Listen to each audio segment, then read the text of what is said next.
It was one of those golden Saturday afternoons where the world just feels still. The sun filtered softly through the curtains, the house was quiet, and for the first time in weeks, I was completely alone. My husband had gone out for the day, and I had no to-do lists, no errands, no noise, just peace. So I did something I rarely get to do. I let myself breathe. I curled up on the couch with a warm cup of tea and a cozy pillow, soaking in the stillness. Little did I know, that quiet moment was about to be interrupted in a way I never expected. An unexpected visitor. Just as I started to drift into that delicious headspace of total relaxation, I heard the front door click open. "Auntie, are you home?" It was my nephew, Ryan.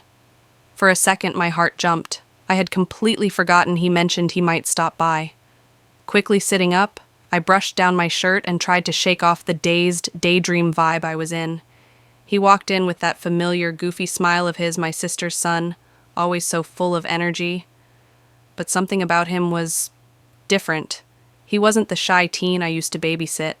He had grown into a confident, thoughtful young man. And I could feel a shift not romantic, but emotional, like we were seeing each other clearly for the first time in years. "Didn't mean to scare you," he said, flopping on the couch beside me. "Didn't see your car outside." I laughed it off. "You caught me during my official do-nothing time." We settled in, the air between us light but filled with something unspoken. He looked at me, this time holding eye contact longer than usual. "I just felt like talking to someone who gets me," he said quietly. There was something in his voice, a seriousness, a question forming, and just like that, the vibe of the afternoon shifted again. The moment that changed everything. We decided to watch a movie, something action-packed and fun, to break the tension. But as the minutes ticked by, I could sense something was on his mind. Every now and then, our hands brushed, reaching for popcorn, and each time, there was this subtle tension. Then, during a quiet moment in the movie, Ryan turned to me. "Auntie," he said, voice softer now, "can I ask you something real?" My heart skipped. "Of course," I replied. "Have you ever wanted to do something completely out of character? Something spontaneous, even if it broke the rules?" There was a flash of curiosity in his eyes, but also vulnerability. This wasn't about rebellion. This was about yearning, about choices, about identity. I paused, thought carefully. "We all feel that way sometimes," I said. "But those moments, they can define us, in good ways or bad. You just have to be sure what you're reaching for is worth it." He nodded slowly, processing my words. And then he asked the question that changed everything.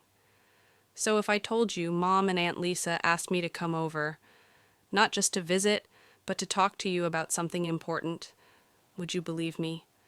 My pulse quickened. "What are you talking about?" I asked, heart racing now. He smiled almost shyly and reached into his jacket. He pulled out a small envelope. "They asked me to give this to you today, but only if the moment felt right." I stared at the envelope in his hand. What could possibly be inside? A letter? A secret? A long-lost truth? I took a deep breath and reached for it, knowing that whatever was in there would change everything. Want to know what was inside the envelope? What did Ryan's mom and aunt really want to say, and why now? Tap subscribe and turn on the bell, because in the next episode, the truth will unfold in the most unexpected way. You won't want to miss it.